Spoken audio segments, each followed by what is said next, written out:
Today we have 6 speakers. 4 of them haven't actually spoke before. They're freshers, or at least freshers to debating. So I'd like to thank them for coming along and being brave enough to speak this week. You're not one of them.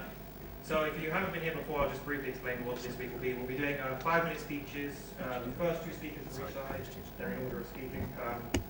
They will be just doing a basic point and explaining what they're talking about and debating with each other with rebuttals.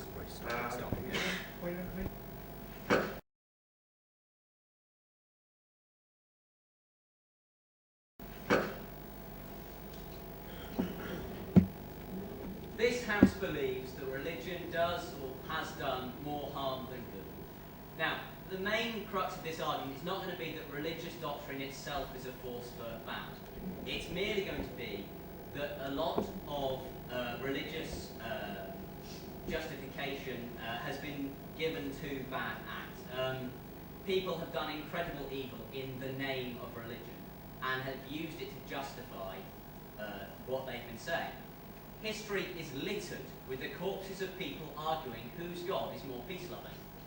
Now, if that isn't an ironic sentence, I don't know what is.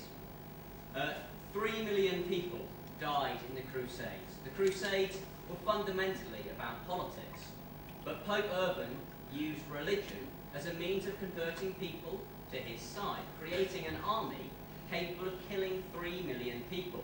Or, just to put that into perspective for you, that's 12 times the number of people who live in Southampton. So just imagine how many people live in Southampton. Just think of the devastation caused by one man's political aims, which were justified using Christianity.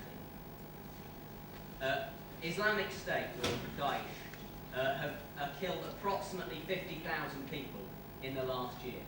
They are not using the proper Islamic doctrine. They've been criticised by people from all religions. And there's a great story about a guy who was driving through Iraq and stopped by ISIS, and was asked to quote a book of the Quran to prove that he was a Muslim.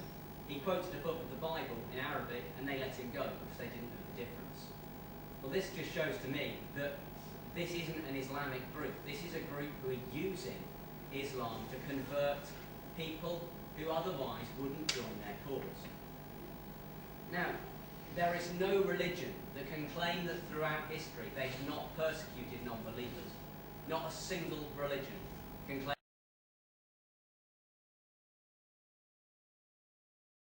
There are many ways I could go about defending religion, and I'm sure if I run out of time I'll try every single one of them, I promise you.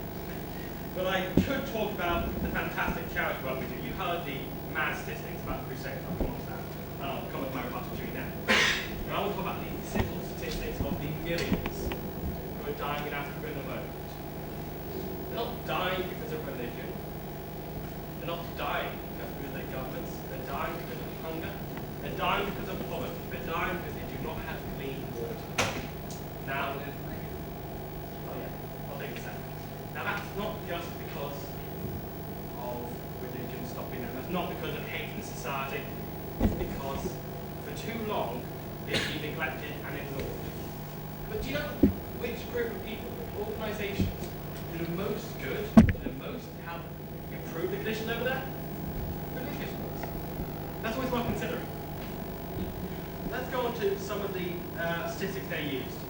3 million died in the Crusades. I'm going to mention that because that doesn't really help my argument saying it's twice as big, does it? So either I'm a really bad debater, or I'm going to argue this. That has nothing to do with religion. In fact, the opposition, the proposition, did point out that quite accurately, and I thank them for helping our argument. That was to do with politics, territory, and other such factors. That wasn't anything to do with religion. So often, we hear this. Religion is an excuse for dictators, for those who are evil and intent on evil, and to harm others, to persecute others, and to get their way. They use religion as an excuse. Proposition haven't disagreed with that. Is that religion? Never did I read in the Bible, and I have occasionally glanced there, thou shalt invade Jerusalem repeatedly, pointlessly, millions of times. I've not actually read that in the Bible. If I'm wrong and it's there, please tell me. I really want to see that section. Religion, look at emotion, does more harm than good. Religion doesn't. Religion does a lot of great stuff. Charity work it does. And let's not forget, let's make a separation. It's all promised. We're going to make that separation between the acts done by individuals in the name of religion and what religion does. It's a very important separation. Let's make that joke and make our vote. See, it works.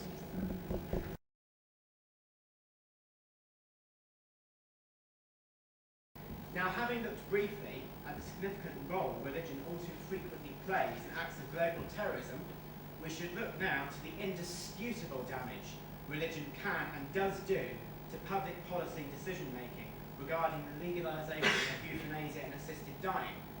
Now, 26 bishops sit in the House of Lords, yet the extent of their influence extends far beyond this small number.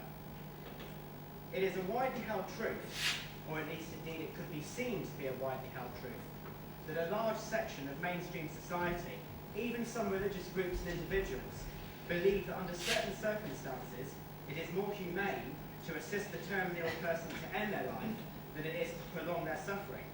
This being a popular view, Lord Falconer, among others, attempted to legalise euthanasia with the assisted dying bill. At every reading, the strongest objections have come from religious leaders and groups who spin out this constant trite argument that legalising euthanasia would weaken society's respect for the sanctity of life. These groups appear completely deaf to any arguments that counter their own intransigent and jaundiced view on the issue. What right have you or I, or indeed anybody, to tell somebody who is suffering intolerable pain that they cannot end their life because of some abstract and irrelevant moral or theological principle? I submit that the hold and influence religion and religious voices have over decision-making in this vitally important area demonstrates again the irrefutable harm it can, and in my view, does to society.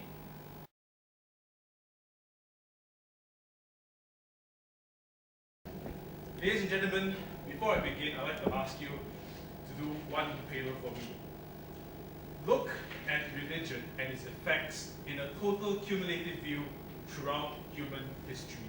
And I'll tell you that religion has brought us two things. Number one, structure and organization to society. And number two, inspiration to live life to the fullest. Right. So, on bringing structure to society, our proposition here has said that religion promotes authoritarianism, however you pronounce that word, and basically oppresses the people and basically removes freedom from people's lives. But consider this. Before we had any form of society or any organized behavior whatsoever, we live in a very primal state over here. We live in a state where I, myself, and I am the most important thing in the world, not God, and I have the right to do whatever the hell I want. I can harm my neighbor, take his stuff, take his wife, rape his wife, whatever it is, to claim everything as mine. Then religion came in and brought order and justice to society. Without this step forward, ladies and gentlemen, we will not have the world we have here today. So basically we say that it brings structure. Yes, it's authoritative, but it's a much needed step forward from a very primal state. But let us look at this. In today's society, we worship one God, and that one God is called money. Everything revolves around money. Had these people in Iraq or Afghanistan had proper jobs due to a proper political system, they wouldn't have been buying over the idea that basically ISIS is the way, the truth, and the life to prosperity and economic freedom over here. So the problem here isn't religion. It's all to do with money and economics. Number one, religion brought much needed structure for us to have a strong foundation to build what we are today, which we've never felt any better. Thank you.